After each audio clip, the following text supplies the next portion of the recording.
Zensurance is Canada's leading business insurance broker, providing all kinds of contractors and small business owners in the construction industry with the coverage they need in just a few minutes. We shop over 50 insurance providers to ensure that contractors, trade professionals, and construction companies get the lowest possible price. Simply visit zensurance.com/DCN, and in just a few minutes, you could save up to 35% on the customized policy you need. That's zensurance.com/DCN.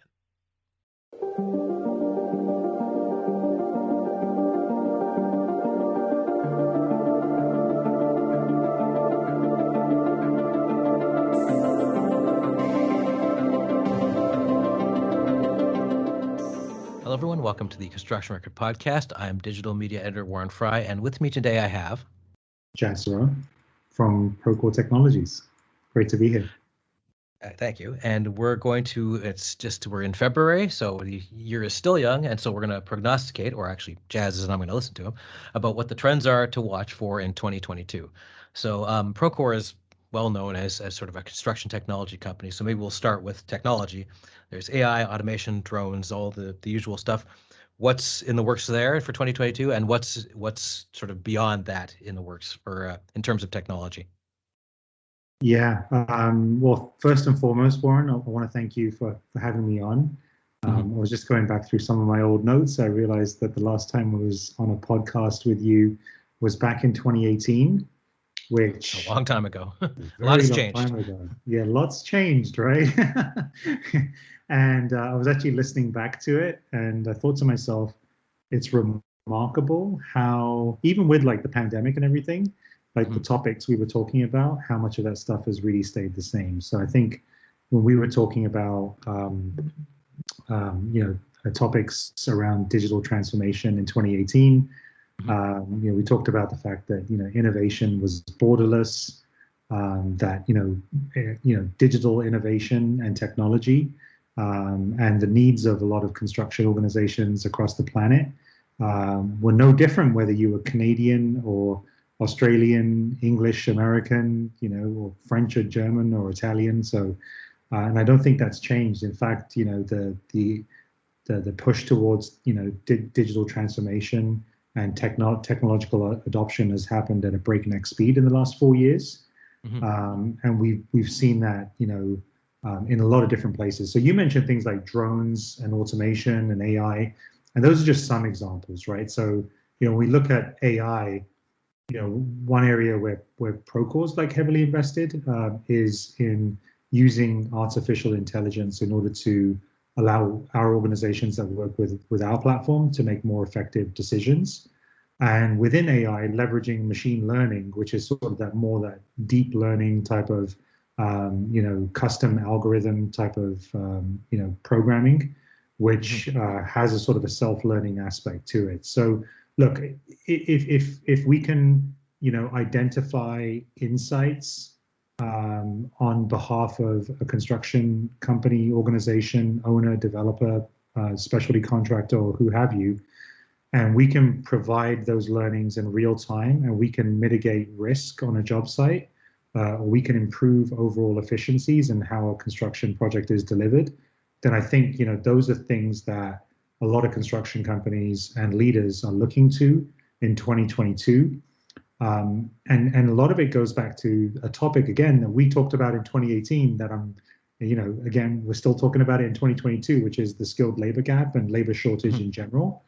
And it's really important for us as an industry to find ways to do more with less, to become more efficient, to manage our workforce more effectively. And things like AI and ML really allow us to do that in a more meaningful way. And it'll never replace people, right? I mean, I think that's one thing we want to make clear. Like, technology is an enabler. Technology provides us the opportunity to up-level, upskill, and develop our people. But it will not ultimately, remove things, related to the craft of construction. And the need for a human workforce that's critical to the success of any project. One thing that obviously has changed since 2018 is, and the biggest story of all, is the pandemic. How much, once from, they said, let's say March 2020 to now, have you seen a rise in interest in the way your platforms, because it allows people to go digital and sort of avoid a lot of this human contact stuff that they've had to do for the last 2 years? Yeah, it comes in a lot of different ways, right? And there's a lot of different impacts to that decision to go digital. So let's just go back to the beginning of the pandemic, right? And not to replay what everyone's already heard, but there was a desire or a need very quickly to convert a lot of organizations and companies that were very used to operating in one specific way to cloud companies overnight, because you needed that level of flexibility in order to communicate, in effect on a virtual job site, right? Where historically and traditionally, you would have had people coming to a job site in order to have meetings, in order to do inspections, in order to do walkthroughs, in order to, just do the general business that's required. And, to then convert that into a digital environment required, solutions and technologies that would facilitate that with ease. So we saw that happen, right? And I think that had a very large impact. But then there's sort of these knock-on impacts that happen as a result as well. So not only are we seeing the adoption of technology in order to help people become more efficient with the reality of the pandemic, but then we're seeing those same technologies deliver benefit and value for organizations, for instance, that are interested on things like their environmental footprint, right? So if you're thinking about the environment, about sustainability and governance, then you're thinking about, what is my carbon footprint? How much cost is there in commuting my construction workers to and from the job site? How can I leverage cloud technology in order to reduce the amount of paper that I produce on a job site? How can I reduce my operational cost overall and reduce my IT spend? So there's a lot of things that walk us towards not only, help us, be effective in the course of a pandemic, but then also march us towards a very green future and a green and sort of that green promise as well, which I think is fantastic. Now, one of the major things that's happened with the pandemic is that we're all working from home, and media tends to concentrate on the home side of it because it's affecting every one of us and it's right in front of us. But there's also the office side of it, where these offices are sitting there empty, and there's ways to adapt them or to use hybrid work. Like, what are the trends pushing towards as we do get back more people vaccinated? It's not quite as simple as we're all just going back to the office like we used to. Yeah, it's TBD, right? I think there's so much out there right now in terms of the Great Resignation, and there's a lot of opinions being floated around what that truly means. Are people exiting the workforce? Are they simply sitting on the sidelines? Are they looking for work-life flexibility? How many of them want a hybrid work environment? How many of them want to work from home exclusively? How are the businesses of tomorrow going to adapt and cater to those needs if they want to retain, not only recruit but retain those people? So I think there's a lot of TBD there. I think ultimately the general consensus is leaning towards, like you said, like a hybrid environment, and part of that means occasional use spaces, right? And so the thing is, like, there's not going to be a world, I don't think, at least not for the near future, where we're going to completely eliminate the need for those commercial spaces, right? Maybe we sort of rethink them. Maybe they become more open. We have more of a bent towards social distancing. We have more creative spaces that we create within those offices, and we really start sort of creating a situation where the hybrid work environment becomes really attractive for the modern worker, right? I think some other things that will happen, and there may be a natural sort of situation where some of the office space needs to be converted. And so some of the things that we're seeing there as a trend is the possibility for companies consolidating their office footprint in general. And then as there's sort of a push towards getting new tenants in, maybe there's a world in which, that becomes more of a push towards getting residential occupants, right? Might see a higher push towards densification depending on the on the city that we're talking about. And we'll see office space converted into apartments, maybe into care facilities, and other types of reuse. I mean, I guess the sky's the limit in terms of, human creativity in terms of what we can build. Yeah, I've always said to people who are like, well, the downtown is dead. I'm like, these buildings are built. They're not going to just they're not going to knock them down. They're going to do something with them. Who knows what? So, Yeah. so yeah. And also it just speaks to adaptive reuse. Like, what are some other examples you can think of adaptive reuse besides office buildings that are going to be sort of reoriented in 2022 and beyond? Yeah, I mean, there's probably, it's hard to say. I mean, there's probably some value to, like you said, like, we're not going to knock those buildings down. We're very lucky in Canada to have extremely vibrant downtown communities, right? We've done a really good job in terms of our urban planning, and I can think of examples in the US where maybe they haven't done as good of a job, right? And so I think we have to think about, how do we use those spaces for potentially even things of cultural significance, right? Maybe it's parks, we can integrate parks into those facilities. Maybe we can create different sort of areas of commerce. Maybe there's an opportunity for shopping and retail to sort of, find a niche there. Maybe we can, encourage culture and the arts to sort of, make its presence known in specific areas. So I think there's a lot of varied sort of use cases. But ultimately, if we're talking about, driving sort of, positive cash flow from those facilities that might be vacant or might be sitting idly, then, definitely I would imagine the push would be towards, different types of commercial use as well as residential occupancy over time. And one other thing that we've seen in the last few years, more than before, like even within the 11 years I've worked for the Journal of Commerce, I've seen more of this happen. Startups are more, and now you could argue that a guy in a truck who's an electrician is kind of a startup too, but this is more sort of on the technological and sort of startups in the tech sense getting back into construction. I guess Procore was at one point that too, right? Not anymore, but. Yeah. It's actually a really unique sort of space to be in today, as you well know, Warren. Like, we've gone through a massive digital transformation as an industry over the last 10 to 20 years. And within that, I think, the investment community has recognized an outsized opportunity within construction in order to improve productivity, to increase overall efficiency. And it's one of those industries that still represents a lot of upside in terms of not only driving that level of efficiency, but it also attracts a lot of entrants into the marketplace. So where 10 years ago it was Procore and a handful of other companies. Today it's a crowded marketplace, and it's actually really good, right? Because the innovation that's coming from a lot of the new entrants into the marketplace and the funding that's available to them in order to accelerate some of the things that they're trying to do, creates a lot of really unique use cases, which, candidly, Procore may not have thought about, right, in the past. And these are new companies with new ideas, and I think it's only good for the industry if we continue to get more technology entrants. And they can bring those ideas to the fore.